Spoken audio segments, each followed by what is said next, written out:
What's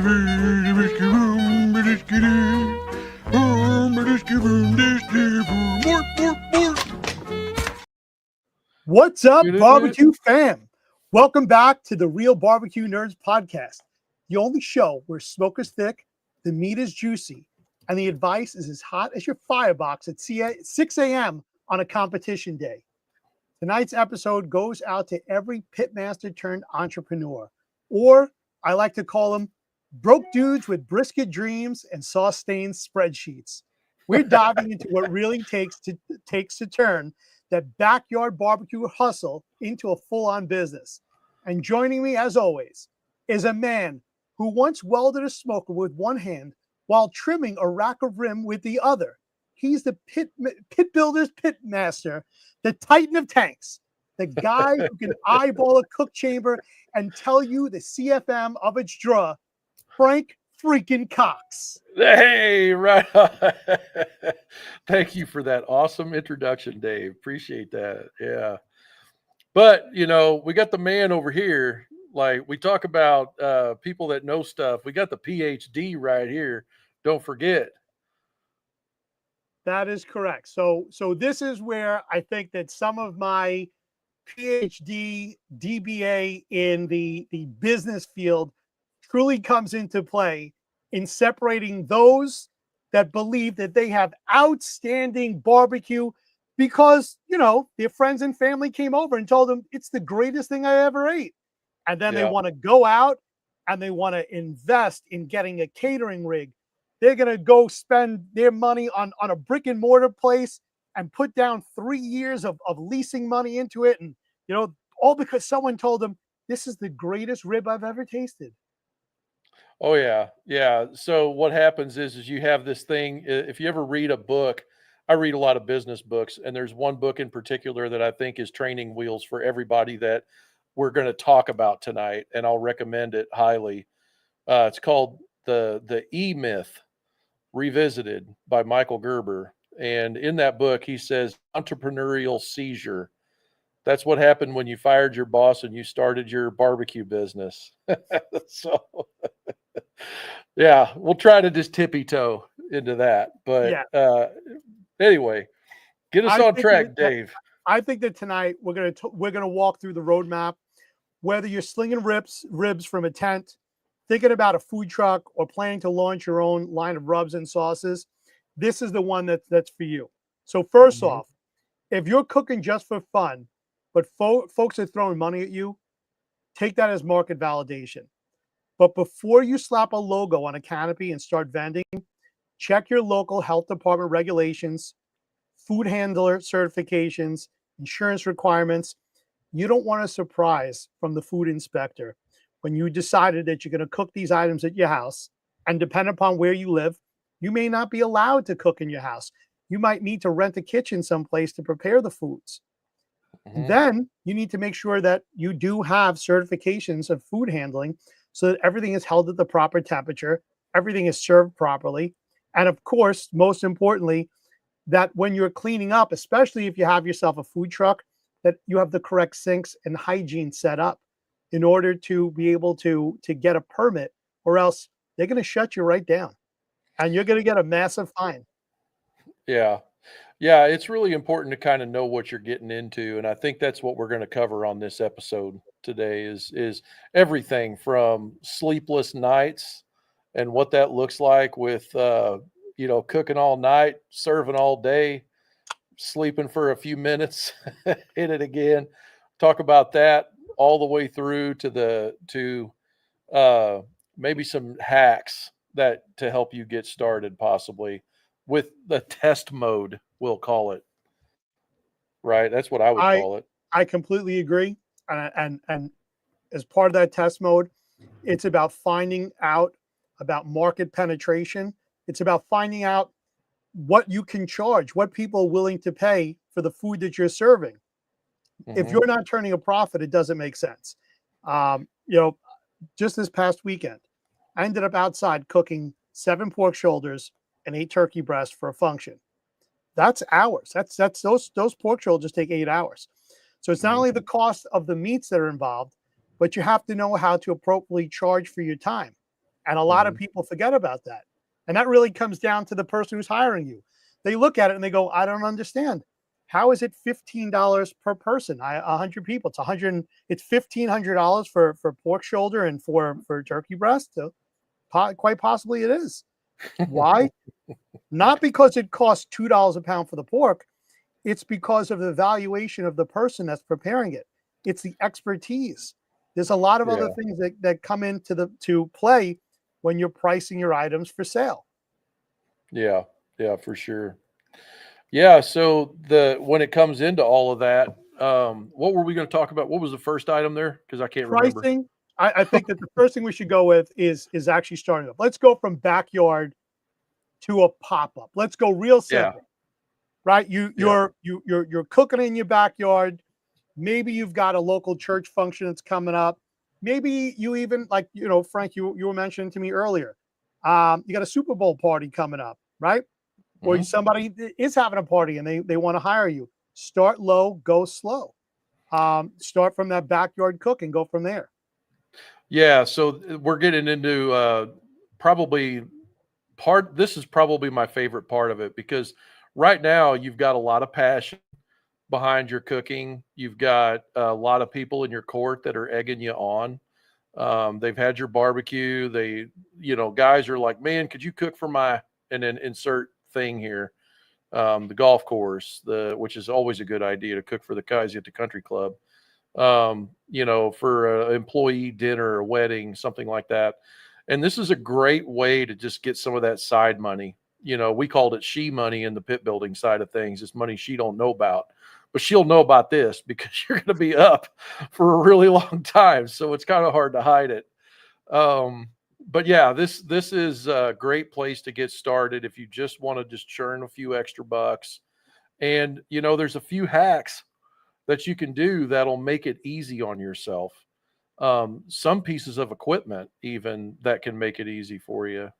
So if I was getting started, I think the first thing I would do is I would pick one thing that I have mastered that I can get the most bang for my buck, like pork butts, for instance. You can do pulled pork. It's easy. It's very forgiving. Where things like briskets and ribs, they're very costly compared to pork butts. You wind up with not as much to spread around. Like you go by the bone with ribs, but you got, 10-pound, 8-pound pork butt that you can like spread up and mix around, and it stretches. You can get a lot more yield out of that, so to speak. No, I completely agree. When I'm doing these catering jobs, I don't sell it by the rib. I see, pop-up stands. I see people with food trucks, and they sell it by the 3-bone, the half slab, the full slab. My attitude is when you're hiring me, it's the whole thing. Or if you're coming over and you want to buy ribs, you're buying the whole rack of ribs. It's it. I want to limit the amount of people that are standing around drawing attention. Just come over, get what you need, get on your way. The faster I can turn over and get rid of the stuff, the quicker I'm done with my day. In fact, some of the things that I've done in the past is that I will pre-sell items, and therefore I know exactly how much I'm going to need before the event comes up. That way I have less waste. Yeah. Yeah, that's a great approach because now we have predictability. Correct. We're not going to have a lot of waste. So you can actually fund your inventory, which is going to be buying the cases of pork, by getting half down whenever you take the order. So you're not cash out of pocket. Now you just got to do a really good job cooking, and identify the things you're going to need. Like, for instance, half pans are essential, some foil, things like that. And you want to make sure that like you keep the target is you want to keep your cost of the food around 30% of what you're charging to start out. That's just a good rule of thumb, 30% food cost. At that point, you've got a little bit of extra money at the end of the tunnel, and you're not going to be kicking yourself for doing this. But yeah, the pre-order thing is great. I really think that's a great way to get started, especially if you're going to try to do something with like ribs. If you decide like you got a bunch of guys wanting ribs and you can kind of change it up and keep it interesting to get started. The Yeah. other thing that comes into play, and the reason why I do this, is again that unpredictability of what I hate in life, but happens all the time. Murphy's Law. You set up, you're ready to go, you have the pop-up tent, and then the storm hits. So now you have all of this food that you've prepared and your time, and you don't have the customers that show up to buy it. So unless the weather the next day is going to be favorable or later on that day, chances are you're stuck with all this extra food. In fact, that's one of the reasons why I won't be a vendor at one of these carnivals or these street fairs, because of the unpredictability. People are going from the hot dog stand to the sausage stand to the pretzel guy to the ice cream guy to the fryer. You don't know what you're going to sell and how much, and that's a lot of money to front. Plus, you have to pay a fee for a site, and the costs are just astronomical. And the only one that wins in the end is the person who's hosting the event, since they got paid rain, sleet, hail, snow to rent you a space at whatever the street fair is. Yeah. Yeah, there is that. I remember one year we were going to go up and hit it big. They do St. Pat's here every year in town because of the college. It's the miners here at the university. And me and some buddies here local set up in front of the brew house. At the time, the brewery here in town did not have food on the menu. And so we were like, well, shoot, we'll sit out there and serve those drunk kids, you know. And I mean, for every year, there's just like so many people in town. There's just not enough food down in that area. And so we were like, there's no way we can lose.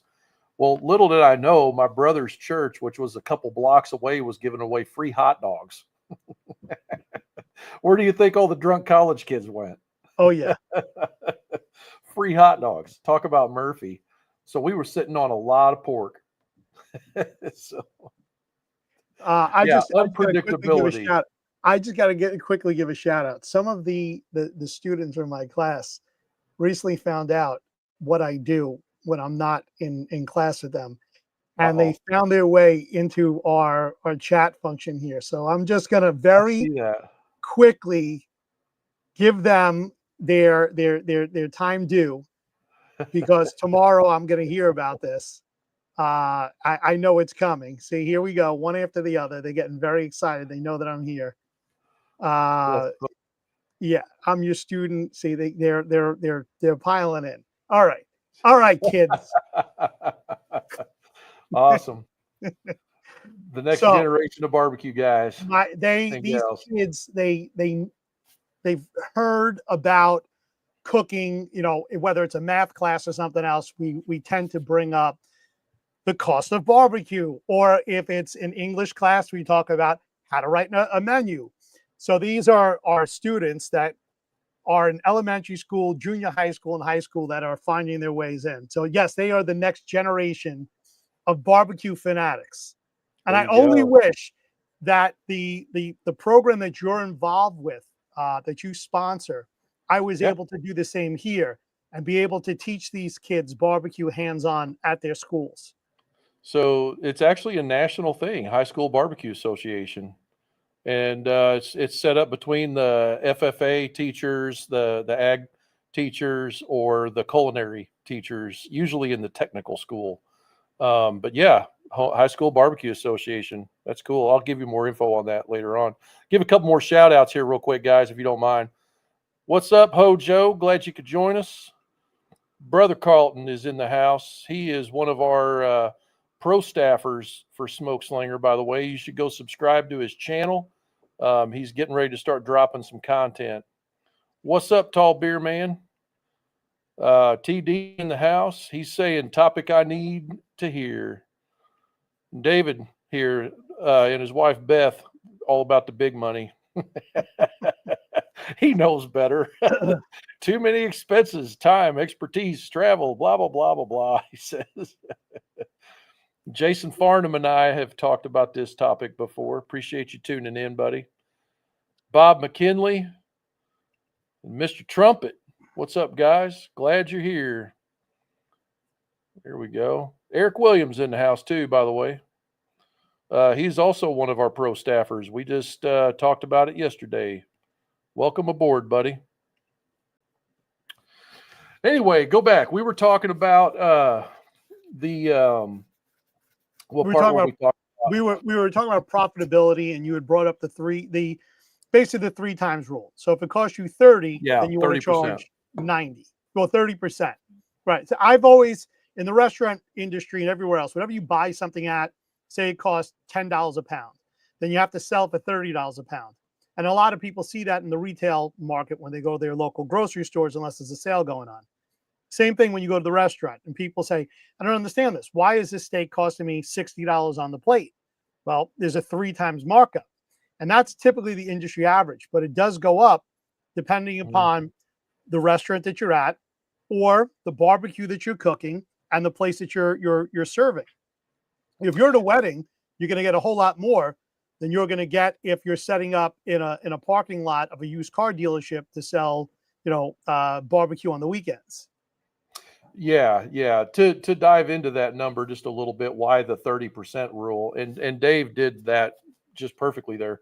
But the real, like, my understanding of that number just comes from a 30% cost of goods, and then you have basically 70% left over. Usually somewhere there's a divider there somewhere. If your target's like 10 or 20% net profit, the balance of that would cover all of your overhead from the gig, whether you had to pay help or buy extra supplies, things like buffet warmers and stuff like that are a thing that you got to buy once and hopefully take care of, but they're going to get problems and break spot welds and stuff or get bent. You got to replace them. So that's the part of it that you got to have some money to, like, in the kitty there, so you can take care of those expenses. So if you just start out training yourself that out the gate, it'll serve you well throughout the rest of your time. But we're also talking about how to price here a little bit for your backyard. And what's important about that is you also have to know your worth. And I think you dipped your toes into that a little bit a minute ago too, Dave, is that you don't undersell yourself. Like, you did just crank out a 40-hour work week or more, depending on your trade or your job or what you're doing. And you're probably still at work in your head, but now we got to go cut up briskets, or you're wanting to be somewhere else with the family or something. So don't undersell your value in this scenario. Make sure that you cover it well, so that you are motivated to continue doing it because you made money and you're accomplishing your goals and targets with that. Yeah. Then you won't get burnt out. You mentioned earlier, don't start with brisket. Don't start with beef ribs. Don't start with items like that. Namely, because those are items that and I'm going to use Texas barbecue as an example. When you go into a barbecue restaurant in Texas, or there's a lot of places that do this. They charge you by the pound. They put it on the scale and they tell you, say, for example, brisket's going to be $25 a pound. Now, that number was calculated way beforehand. When that brisket came in and it was in its cryo pack, before it was ever trimmed, before anything ever occurred with that pack of brisket, when the weight says 22 pounds, that's what you're multiplying times 3. So that's how we're going to sell it as a whole brisket, so let's go with $20 a pound, and and let's just call it, and you're going to go times 3. So your cost is 60 on that one technically, but then you're going to have to sell that brisket at that point for 180 total.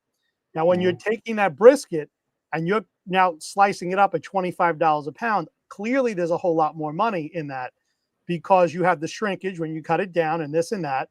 You may have taken a 20-pound brisket. By the time you trimmed it, it sweated itself out. You're down to like 12 pounds. So in order to get back to that number, so you're doing 12 times 25, and this is how they come up with their numbers. You're at a $300 brisket. I said 180. But for that $300 brisket, you also had the overhead of the place. You had staff. You had a whole lot of other things that came into play. First, when you're a pop-up shop. That's why I prefer to sell the whole thing. It's yours. That's it. Take it with you. See you later. Yeah. Starting in the backyard, it's definitely the best way to go. Yep. But yeah, it's very important to know that, the cost you're taking is not what your trimmed weight is. I guess I never even thought about that. I've always went with what my receipt said. Mhm. You know, that's what you're taking times 3. So there's a whole lot of other ways to look at the numbers on this, but I think the rule of 3 is a great starting point to begin the conversation. So and prices fluctuate, so you can't just lock yourself in at $25 a pound. You may be $1 higher a pound next week versus this week. That's You right. know, so don't back yourself in a corner. Meat is a commodity, and the number comes out once a week. Chicken changes daily. Yeah, it sure does. So the best thing to do is to start with uh, pulled pork, though, because it's cheap. You're not going to shock anybody, That's right. and stuff like that. So there you go. Yeah. So What's next on our I list? think now we're up to I scaling didn't and branding. I did not transition Right, well. you were close. So we kind of got that out of the way. So now we're talking about scalability. We're going to scale and brand. So once you've done a few successful events or catering gigs, you're going to get that urge to grow. But you don't want to rush into that brick and mortar site just yet. Take it easy.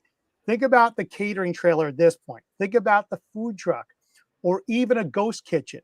So for those people that don't understand what a ghost kitchen is, think of it as you're the guest chef for the night in somebody else's restaurant. Hmm. And I'll use this for an example.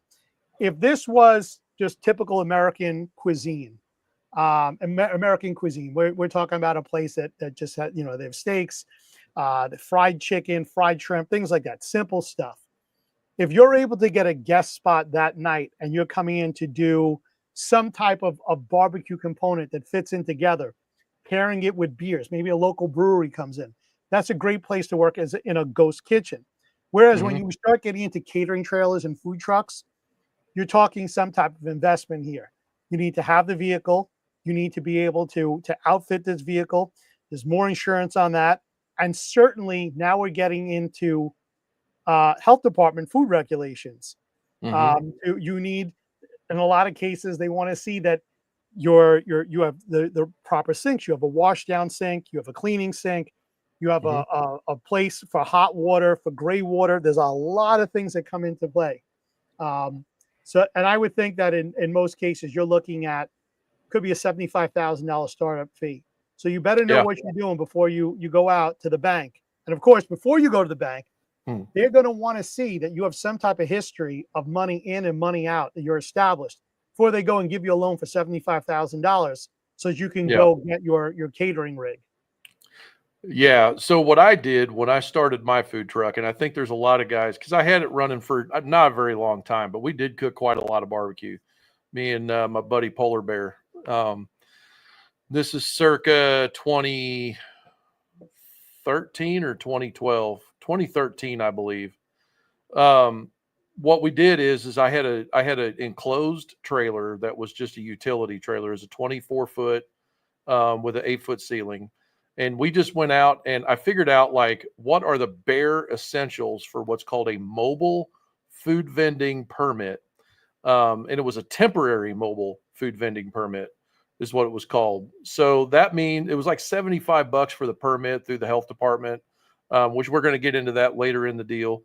The other thing is that you had to have like they got their checklist. They know what the biggest thing is you just got to have everything washable. So for instance, for your sink, you got to be able to wash, rinse, and sanitize. And then you got to have a fourth separate sink somewhere else. A fourth bowl cannot be part of the 3-bay that you can go wash your hands in. And so that's a lot of water you're going to have to deal with. The sink has to be big enough to completely submerge your largest dish. And so if you're using big pans, you're going to have a big old sink. Mhm. So then we start going to disposable at that point, right? I was able to get that food truck going with, I got 3 of them laundry basin sinks from Lowe's that were like $30 a piece. And I hung those on the wall and I did the plastic Mylar board and I did something on the floor. I put linoleum down or something, the cheapest thing I could find. And I got away with it. It was easy inspection, but I knew the health department inspector myself because We were in the food equipment industry. But I didn't have to have anything in that trailer other than the means of everything it took to completely wash, rinse, and sanitize and deal with the water, like you're saying. You had to have, you had to have, I think it was 20% more storage capacity than your freshwater requirement. So a freshwater tank, a pump, and then you had a gray water tank that you could store. And then they want you to sign on the dotted line what you're going to do with this gray water. You can't pull the plug and drive down the road. You got to go to like a place Right. that is set up for like RV disposal, or you got to have a place at your house that you can plug this in.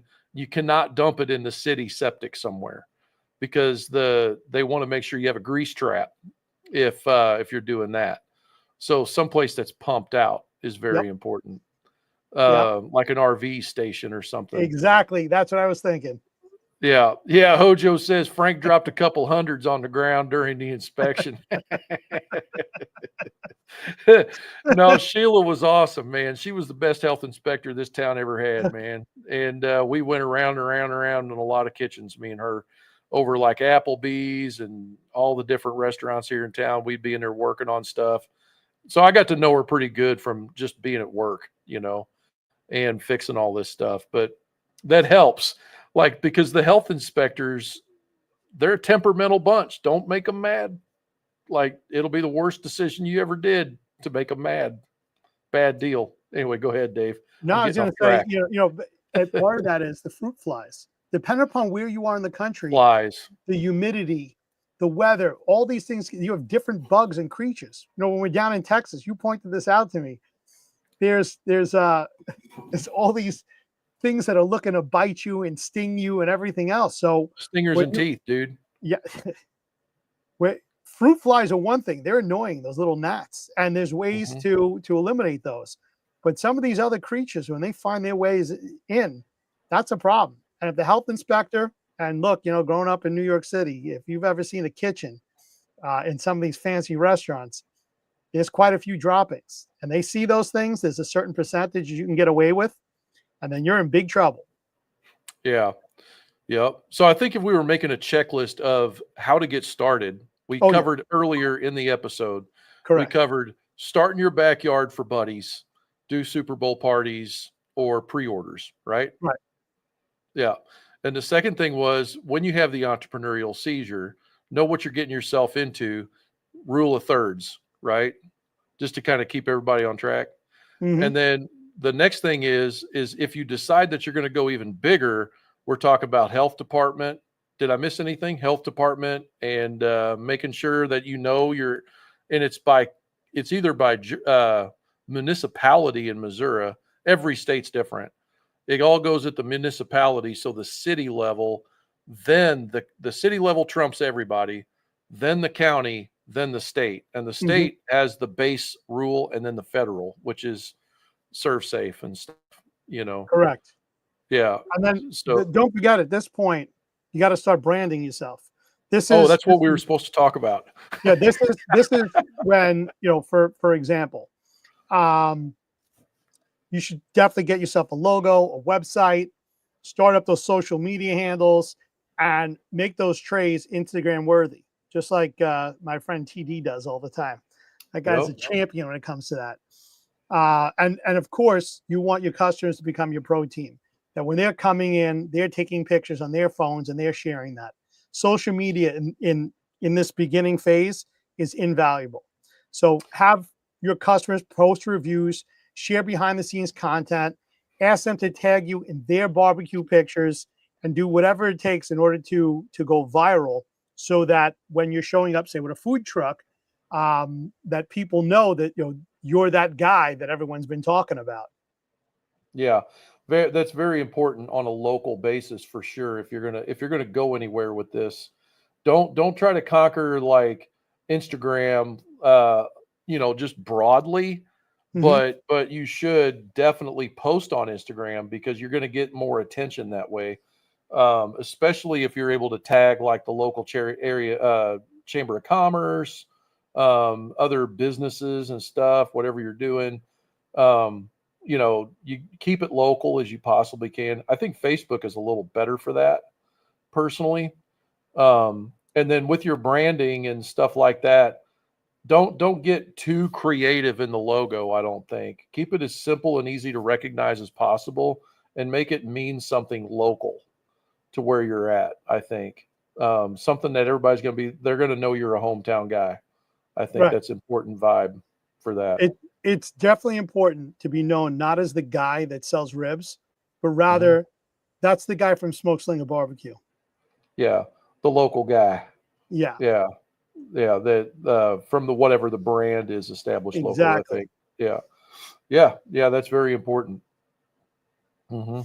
So I think that Frank, this is a good time for you to reflect and share some experiences. What are some lessons learned? What are some mistakes that you've made? Lessons from the pit. Let's call it that. Hmm. Something that maybe you wish somebody would have told you earlier. Yeah. Okay. Rule one: don't rush. That's rule one. Period. Do not rush. Like, take your time and figure it out, man. Like, this is right now. Barbecue is your passion. Don't. There's a thing that instantly came to my mind right there, and I can't say it all the way right, so I'm not going to attempt it. But somebody else may know what I'm talking about. But like, you just don't want to just. You don't want to go in there and just wreck your dreams by getting on the hamster wheel too early, trying to take on a big order and make too much food too fast. Like, Bill, what I did, actually, Sam Adams is a great story how he got started. Do you remember that story, how Sam Adams got started? He went around and started handing out beer, just like Yeah, 6 packs of beer. Just in see what they college. said in That's it. college. All started in his college dorm. Yeah, yeah. And so just kind of like go around and have some fun and cook for some people and find your first gig. And when you find your first big gig, don't start bragging about it everywhere. Keep it on the DL. Wait until afterwards. But while you're there doing it, ask your buddies if they'll take as many pictures as they possibly can, because that's all the content you're going to need as you start rolling.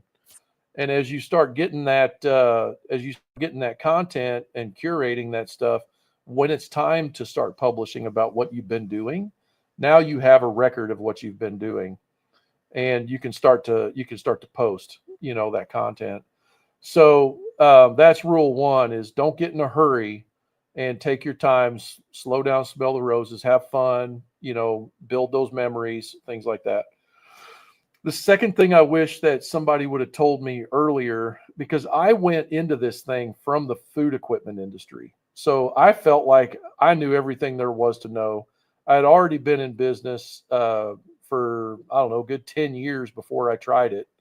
So I felt like I already knew the information. I already knew all the money problems I was going to run into, and all this stuff. I didn't seek outside counsel.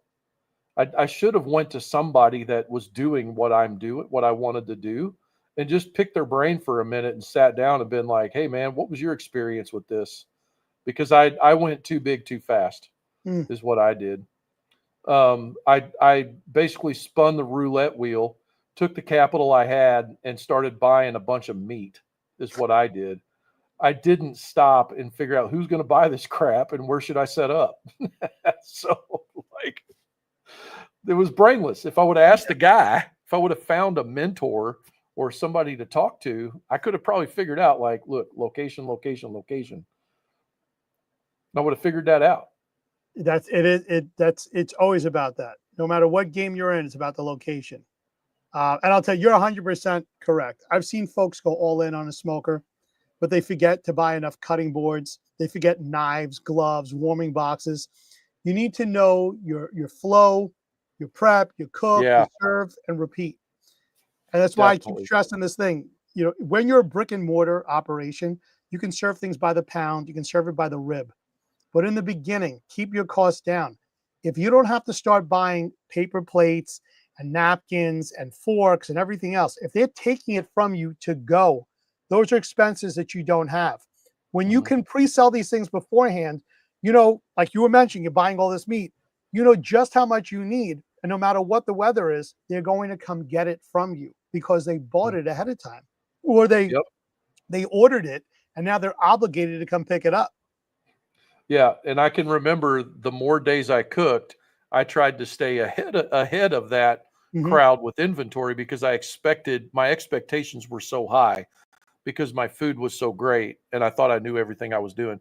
So at the end of the shift, like whenever I was wrapping down, it was like 2 or 3 o'clock, whatever in the afternoon, and it started to die off. I was on the search for somebody to buy all my leftover food so I didn't have to go take it home and store it. And so I started selling it at a discount to get rid of it. Well, now you're offsetting your profit. Right. You're basically taking a hit on your overall profitability. So all your numbers that we've talked about earlier just went out the window.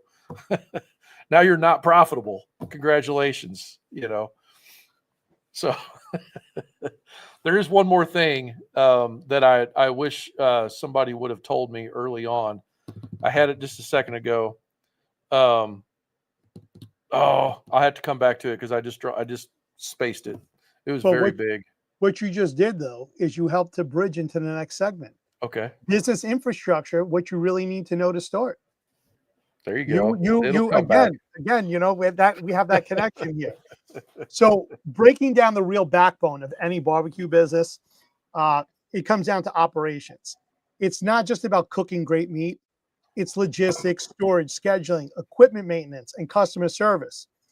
You need systems in place. Even if you're just a one-man army starting out, act like you're a professional operation. That means order forms, delivery logs, receipts, schedule those prep days in there. You need to have that set up so that you're not doing everything the day before you cook. Have some of this thing, trim up briskets no, let's get away from briskets. Trim Yeah, up your pork butts. If you're pork going to butts. inject them, inject your pork butts. If you're doing ribs, however you're going to maintain your ribs, if it's peeling the backs off, peel the backs off. If you're buying whole chickens to save money and breaking them down, then do that ahead of time. Maybe Mhm. on Wednesday you do that type of work. Thursday get some of your seasoning and brining done, and then Friday start your cook for Saturday. Have some type of plan that every day you can work your full-time job, come home, get to your hobby of doing this, so that you have your side gig on the weekend that you're cooking. Yeah. What do you think about that? Oh yeah, absolutely. Any way that you can think about and plan and get prepared up front, like one of the best things I ever got was a warmer, like a cheap mine's an Avantco vertical warmer it's not like unbelievable awesome, but it sure does the job. That puts you in a different on a whole different realm of planning and execution. Now you can cook ahead of time. Now you can actually take your meat out and put it in the warmer and keep it for a long period of time. And keeping your food hot is very, very important. Like nobody wants to buy cold, gelatinous barbecue. Right. Everybody wants good hot barbecues. So that goes right along with your prep. Like when do you start prepping in the morning? Do you prep in the night before and then so I used to try to cook. I would cook today while I'm serving the food I cooked yesterday. Like I would have that overlap so that I wasn't up all night cooking. I would Right. just get up super early and put ribs on if I was doing that. I think I got off track just a little bit, bro. I got to be honest with you. No, what you're What did you saying just tell us to do? no, well, what you're saying is you have to change your mindset. You have to stop Yeah, thinking like you're doing a cookout and start thinking like you're a restaurant. That's the yeah, difference. yeah. It is completely how you're looking at it. But yeah, TD here just dropped it in. The warmer that he's talking about, just picked up a Heat Max warmer for $100 Wow. from Marketplace, retail $700. I mean, you find those deals, you just got to be savvy, don't be afraid of them. Yeah, go ahead though. Well, for these guys that are just starting out, before you start running to the restaurant depot, before you start, going to get all these fancy warming ovens, look, use this Chinese company called Viver. Go get one for $250 to $300. That's it. Mhm. Get something small, simple. You don't need, like, you have a beautiful warmer. That is so many different racks. It fits a ton of food.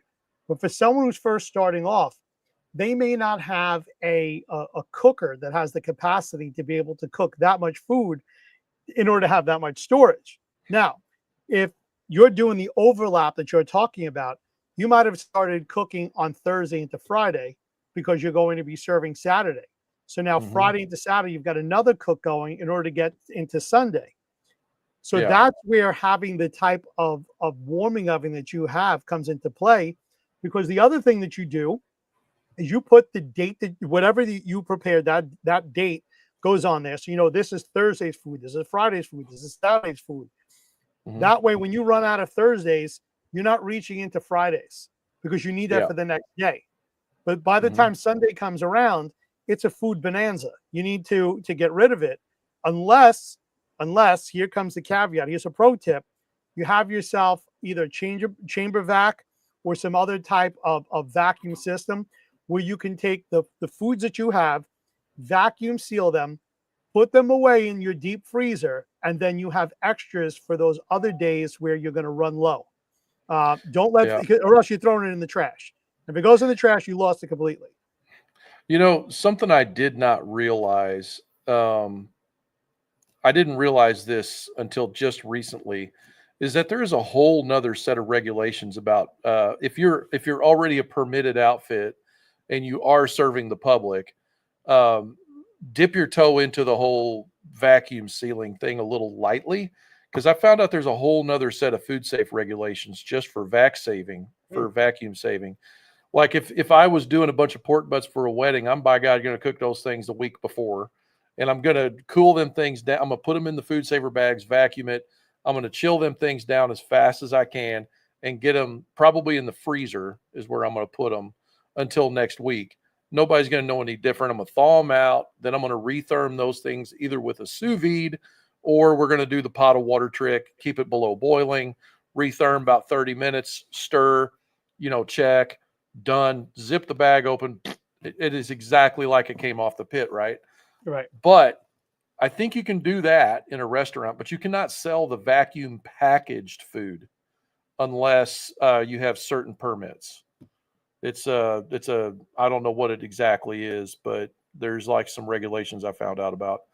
I was talking to a big guy, a Okay. really big barbecue guy, and he told me about it. Wow. I didn't know that, because you see people quite often that they will sell barbecue. It's vacuum packed and frozen. And again, this is usually the farmers markets that are doing this. They'll have prepared this at home. Hopefully they have some type of arrangement that they're allowed to do this. I know they get away with it with cookies. They get away with, Yep. School fairs. But somehow a guy like you and I has to have a special permit or a special kitchen to do what the moms are doing with Betty Crocker cookies and selling them at the school fair. Yeah.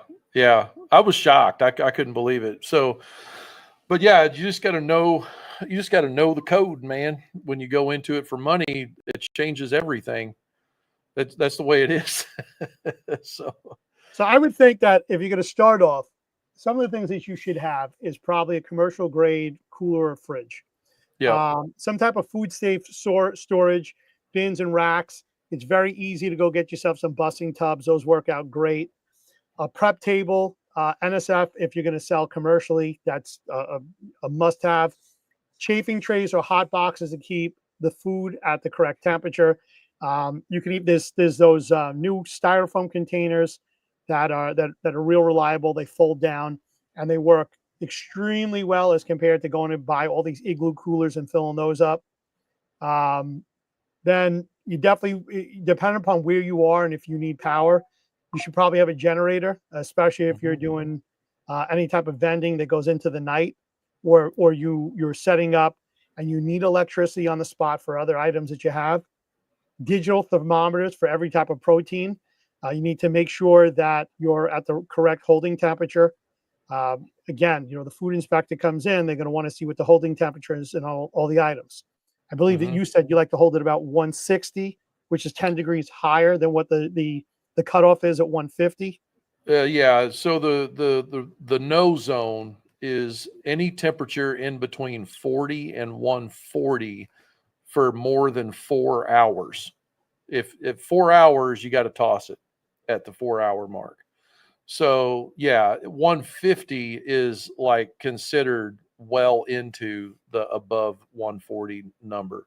So if the health department lady came in, and she took a sample of your food and stuck her probe in it, that like whatever you were going to make a sandwich with, and she stuck her thermopin in there. Hopefully she's using a thermopin. Not always. Sometimes they're using a dial thermometer. So good luck, because it's going to cool off like 10 degrees waiting on that dial to come down. But anyway, if she sees 140, she's going to say, throw it out. It's 140. It's too low. So 150, that's why we hit that. Now, above 160 is not exactly ideal unless it's super fast churn on your food, because it's going to start to render more and overcook. Like if you're using a thing called a steam table, that's really great. You can get like a 3-bin. It's like it's got like, you see them at the buffets. It's like a floating pan on water, and you can keep that water at like 150 and it's perfect. Stir it once in a while, metal pan conducts really well. That's a great approach to like making sandwiches fast. Yeah. So yeah, that's definitely some way of keeping in the 150s or below 40 degrees. Like you said, the commercial fridge. I don't recommend going out and buying something that has very big signs of wear on it. When it comes to commercial refrigeration, like a true double door reach in freeze cooler or something like that, just like you need to look at it pretty deep, because a lot of times those things have not been maintained, and they could actually get a plugged cap tube or something pretty quick. And thumbs down, you just wasted a bunch of money. But if you see a really good clean one, jump on it for sure. Yeah. Or if your brother's a refrigeration guy.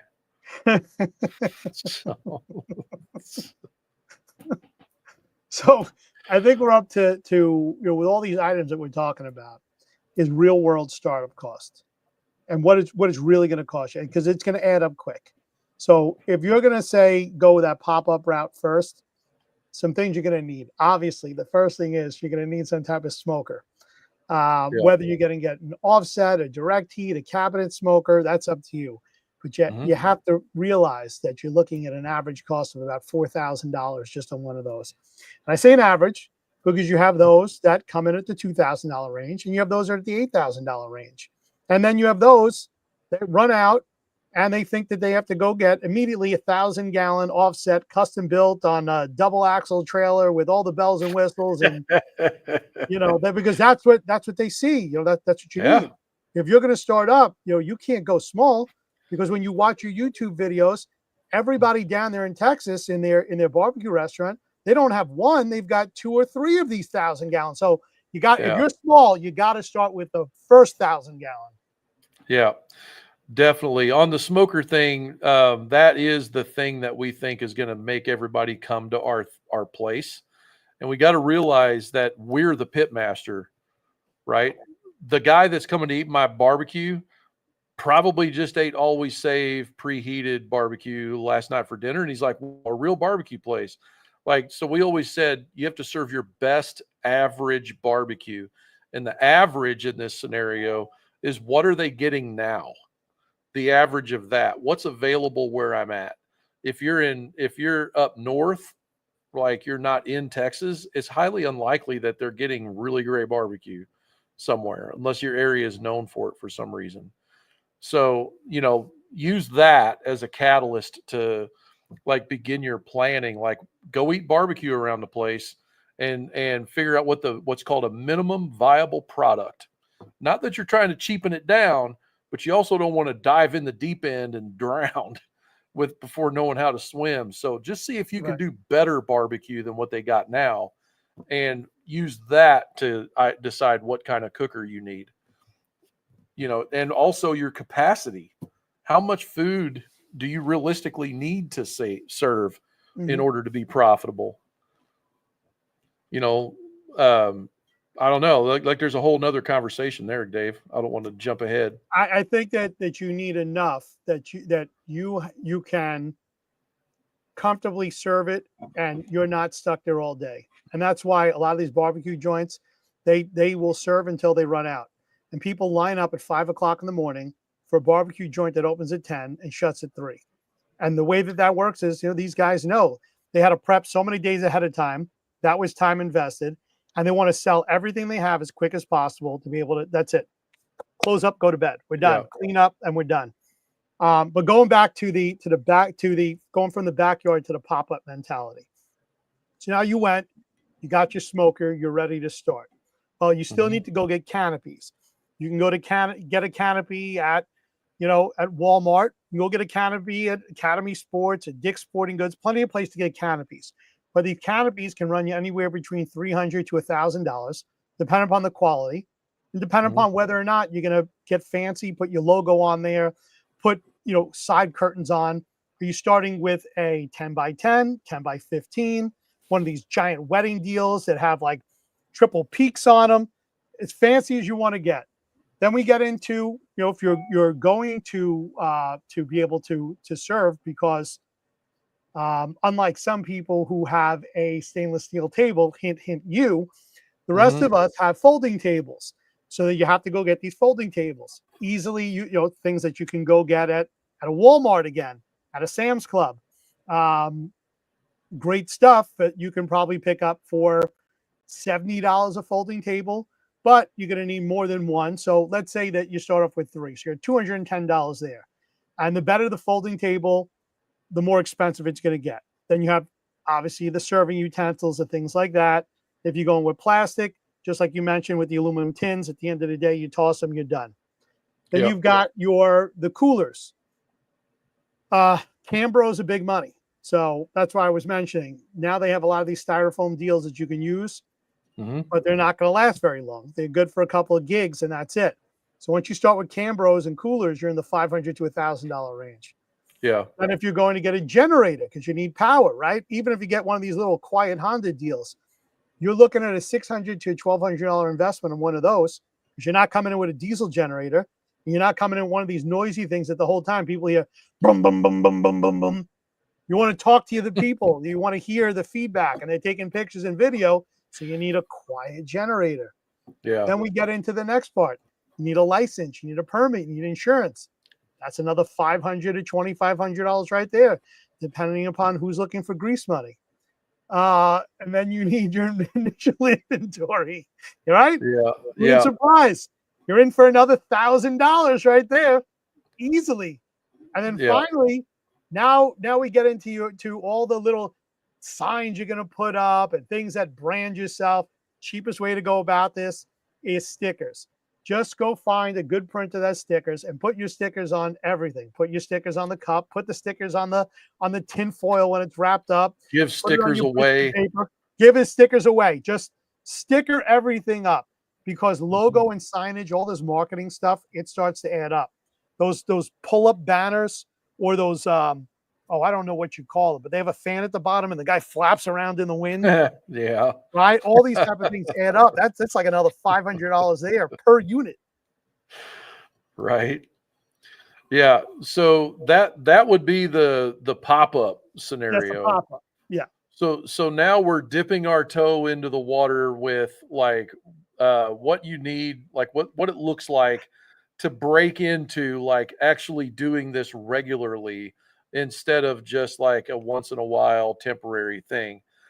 Something that came to my mind is partner with a local place like a brewery for a Friday night like pork sandwich deal. Yeah. That's a great way to do it these days, because they've already likely got the food permits and all that stuff. And you can just kind of like ride their coattails to get started. You just got to have great barbecue and fit in with their crowd. What do you think about that approach? Nope, you're 100% on it. And that goes back to that whole ghost kitchen thing. But if you're able to prep these things beforehand and bring them with you, 1, it's a huge time saver. 2, you're able to control the controllables. You're in your kitchen, your place. You have your ingredients. Everything's the way you want it. Now you're just bringing it in those Cambros. And possibly if you have a trailer smoker, or you have a smoker on a trailer, 2 different things. One, like an offset that's on a single axle, versus having a landscaping trailer. You bring your smoke slinger in, you can wheel it off and set yourself up, just like we do when we do our Canton setups. And then you're pretty much, you got a couple items on that you can do hot and fast. And some of the longer cooked items you have there to be able to warm up on your pit. So you see the smoke coming out. It makes for great optics. And I agree. I mean, the best way to grow is to be able to do the catering, the events, and when I don't even want to get into the retail world because that changes things with a license. But catering Mhm. private parties, the corporate lunches, the weddings, the breweries. You know, I'm looking here at who was it that said it here? Hojo says here, great line. Don't forget some brew for the pitmaster in the budget. 100% correct. Yeah. If you're doing this at a brewery, I would say before you get to that brewery, and I'm talking a week beforehand, sample their beers. Mhm. Why? Because then you have that knowledge and you sound that much more intelligent when you're now pairing your food with their beers. You're Mhm. helping to sell their key component, their beer, with Mhm. your food that you're there for. And then you've got a marriage of two items. And at the end of the Yeah. night, they're going to invite you back because you helped to sell their product. You know, something that I've personally done with the local brewery here, Public House Brewing Company here, they already know what their night crowd's going to be like on Friday night. As a matter of fact, a lot of times they'll buy all the food. They'll do the whole deal. I just let them do the money exchanging. Mhm. They're already serving tables and getting all that done, and they're already posting on social media to their existing crowd. What a great way to dip your toe in the water and get started like that in an actual like push to cook all the food, you know. And sometimes they've already got a kitchen staff that can like pinch hit and help, you know. So you just got to sit outside and get your pork going, but your name is getting spread with the crowd the Right. whole time. You're getting that exposure to a starving crowd is what I've always said. Like the best location is wherever the starving crowd is. Yeah.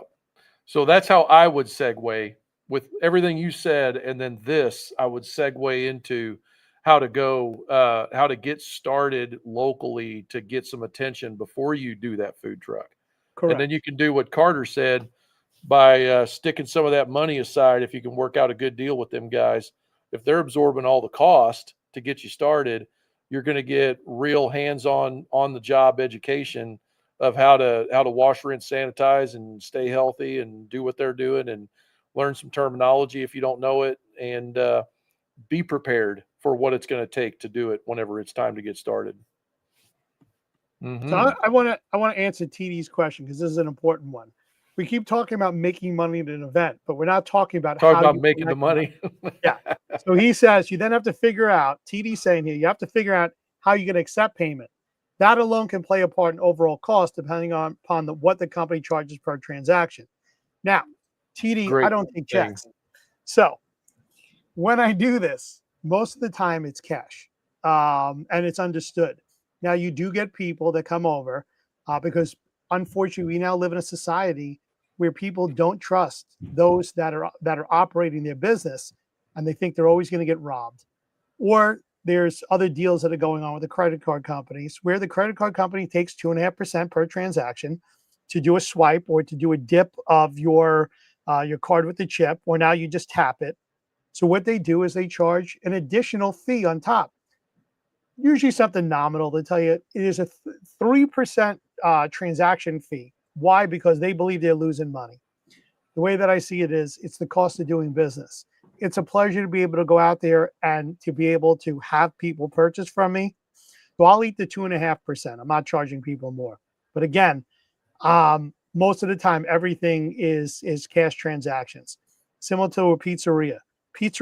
Every pizzeria has two cash registers.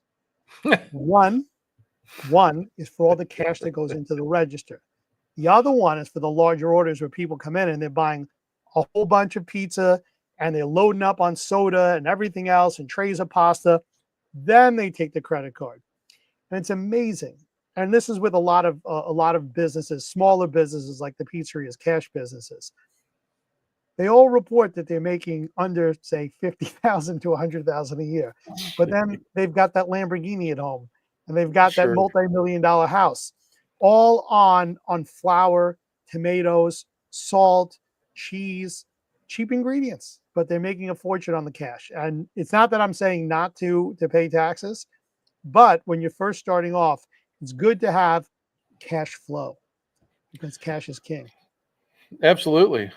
Yeah. So the thing that we used to use was Square. It had just came Where? out back in the day. Carter, he's got two different mobile POS systems, two from Chase Bank and one from Bank of America, which is a great way to start too.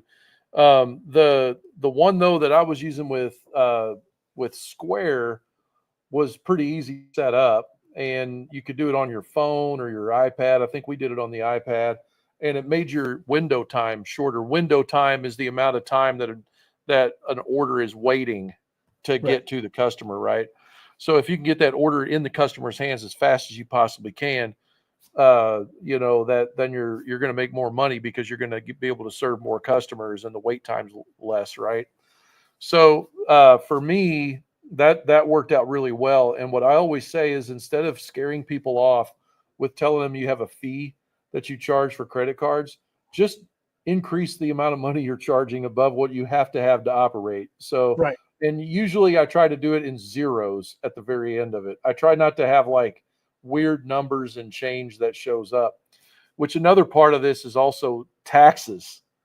Because if you're going to start going pro and you're going to start going to all the trouble getting this thing set up, now we got to talk about sales tax, food tax, all that, right? And that's all municipality and county level, with all of that. So anyway, we don't have to go down that road too hard. No, no. It's People, too emotional.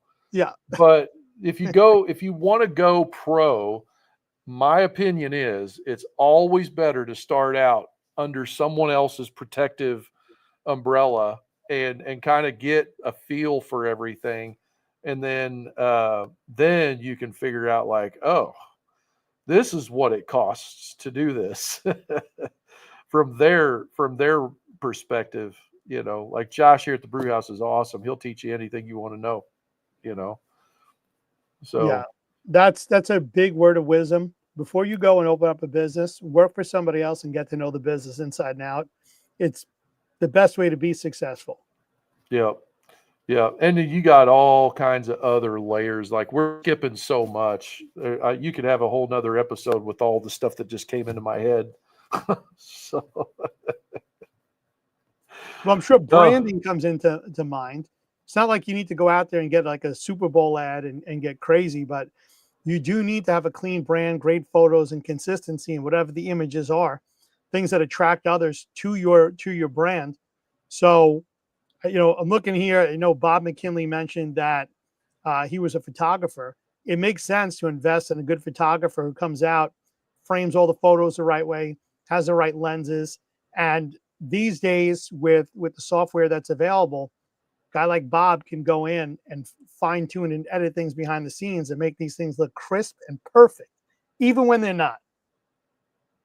yep, McDonald's and everybody does it all the time. They hire marketing agencies to take pictures of a hamburger. And when you go yeah, to McDonald's or someplace, it never looks like that. And getting never back, looked like that. another thing, getting back to weight, when they tell you that it's a quarter pounder, it was a quarter pound before it was Raw. cooked, raw quarter pound. So again, I know we're bouncing around from one area to the next, but important stuff. Yeah, for sure. Golly, where are we at on your list? Did I skip anything? Well, I think we can skip up to like the long-term vision, how to grow and have Okay. sustainability. So, if you're booked every weekend and you sell out fast, then at this point you got to start thinking it's time to go full-time or even open up that brick and mortar. So now we've gone from the pop-up over to like the food truck that's showing up at the brewery. Now you're finally going to go spend the money and the time, get a lease on a building space, strip mall, wherever it is, to be able to have that restaurant that's open X amount of days a week on set hours. Yeah, I think part of my part of something I would like to add here is, and then this is getting down into like psychological level, maybe philosophical level a little bit. I hope you're okay with that, Dave. But I think something that I learned, because I've been self-employed since 2002, and I do definitely remember the day that I fired my boss and went full time with that entrepreneurial seizure. And I also remember what my income looked like at that moment in time. And when the reality hit that I absolutely had no income when I did it. So, um, thinking about all the trials and tribulations that I've been through in business and all the different ventures I've done and all the hard lessons I've learned, the most important thing is two things there. And this is too deep probably, but I'm gonna say it anyway. I've always said that, they always tell you to find out your why, like why you're doing this. And I always say that that's too shallow. Dave knows me. He already knows where we're going. So your why is like what you tell the external world. Okay. And that sounds great in the elevator and sounds good at the Businessmen's International meeting or whatever BMI or the Chamber of Commerce, or you're talking to the guy at the bank about why you're doing all this, right? That all sounds great and wonderful. But whenever the tax man got his hand out and he's looking for that sales tax payment, or the guy that you borrowed the money from is looking for that payment on the trailer, now you need something deeper than that. And that's your reason, right? So the why is external, and it's usually you're blaming other people like your family, your kids, all of that. But the reason is what I tell myself when I'm looking in the mirror about coaching myself to get back out there and get after it. That's what you need to establish with this before you can scale it. I believe you have to have whatever that thing is that's driving you personally. It's usually something competitive, and it's usually something competitive against yourself. Like someone told you can't do it, right? Or somebody that you were working with, or something happened, and you just want to make sure that doesn't happen to you. So you got to have that thing that drives you whenever everything gets scary and you don't like it and stuff like that, because you're going to need that resolve whenever you have to make some of these really tough business decisions that are ahead of you. Like, do I want to scale this restaurant and hire a bunch of people in here that are going to disappoint me all day long every day? That's right. I bet Carter can resonate with some of that stuff I've been saying. He's evidently doing this for a living. So, but yeah, that would be my number one advice before you decide, hey, I'm going to send this thing to the moon and I'm going to open up that big barbecue restaurant. Really do a pulse check and figure out where you're at with that. What do you think, Dave? It sounds like what you're saying is that you need to validate demand before you scale. Are people coming for your food, or is this just a novelty? You just happen to be there and it's fun. So the only way to know that is to look at, are you getting repeat customers? How many of these repeat customers are coming back? How many are new faces? How did people find out about you? What was the draw? Was it your Facebook, your Instagram, word of mouth? Or were they just driving down the road and they were hungry for lunch? What's the reorder rates? What happens during off season? So now, if we're not in a climate that has all beautiful seasons, now you get into those really rough winters, those really rainy springs, those really windy cold falls. What does it look like then? What's the sustainability if you're going to transition from that pop-up to the food truck, and now you think you're going to go open up a brick and mortar? So the brick and mortar, obviously you're sheltered, you're inside of the building, but you needed to get the capital coming in. And again, it is necessary to take the credit cards. It is necessary to show a revenue stream. No bank is going to just give you a loan in the beginning unless you can show that you have revenue. And no business is then going to allow you to rent out a space in, say, a strip mall when you're coming in and saying, I've got all this cash. Well, that's wonderful.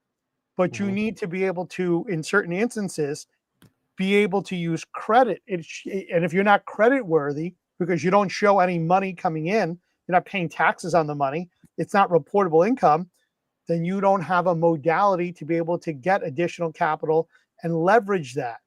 So I would say that, and I'm just looking at the conversation here, it's important to have both sides. Now that you do get, let's say now you're finally transitioning over from your food truck over to a brick and mortar, well, you're going to need more staff. So this is where you need to hire slowly and train well, train very well. If you're going to have a partner, then partner wisely. Get a mentor. This is what you keep bringing up, that learn from somebody else before you get involved. You want somebody else who's already done it, made the mistakes and failed, so that you're not coming in and making those same mistakes again. Absolutely. Yeah, it's always better to have somebody to ask questions to, for sure. You know, if you've got the fire, you've got the flavor, you've got the fight, Mhm. go for it. If you have that within you, you should definitely take advantage of that, because your own will to be able to make sacrifices to make sure that business takes off the ground. And if you're married, understand that when you transition over to that brick and mortar, it's like having a second marriage. You're married to that business. So these are a Mhm. lot of things that you really need to keep in mind. This shouldn't just be a barbecue dream. You should document every win, learn from every loss, and stay true to the smoke that started it all. In other words, if your barbecue that you started with that everybody loved is what got you to where you are, then now that you're in the restaurant, don't change that recipe. Don't let new people that are coming in say that they have a better idea for how you're going to prepare whatever it is with different seasoning. It's okay to experiment. There's people that are right, but don't suddenly change the entire menu because it's the newest trend that's out there. What got you there is why you're there today. Yep, absolutely. Jeez, we got to. There we go. We just dealt with that one. There's some jewels that pop Oh, into I the missed. comments there once Oh, in a okay. I while. wasn't. I was totally missed it. That Oh, was it must have not been a good one. planned. Oh, totally missed it. We You're. had to ban Plop Monkey just then. I see. It says he was banned, and their comments were removed. I didn't even get to enjoy a little bit of it. Man. What a guy. Anyway, on that note, Dave. So I guess on that note, you know, if you're looking to turn your hobby into a hustle, remember, stay legal, know your Yep. numbers, protect your time, and brand like a boss. Keep those flames steady, your rub game strong, and never sell yourself short. Yep. And appreciate you guys tuning in tonight. If you need to watch the replay, you can go to either at Real Meat Stick on YouTube or at Smoke Slinger Pits, and go into the live streams tab on the YouTube there, or on the Facebook page Smoke Slinger Pits, and you can watch the replay and take notes. And anything that you need to know beyond that, you can always jump into the Smoke Slinger Pit Owners group on Facebook, join our community, and participate in there. You can always start a thread about it. And I know there's a bunch of guys in there that have a lot of experience, you know, especially Derek Lewis. He's doing the hustle right now, and he's doing it very, very well. And I know there's some guys that can help you out. So till next time, guys, keep your smoke thin and blue. For Dave at Real Meat Stick, this is Frank Cox at Smoker Builder. See you later.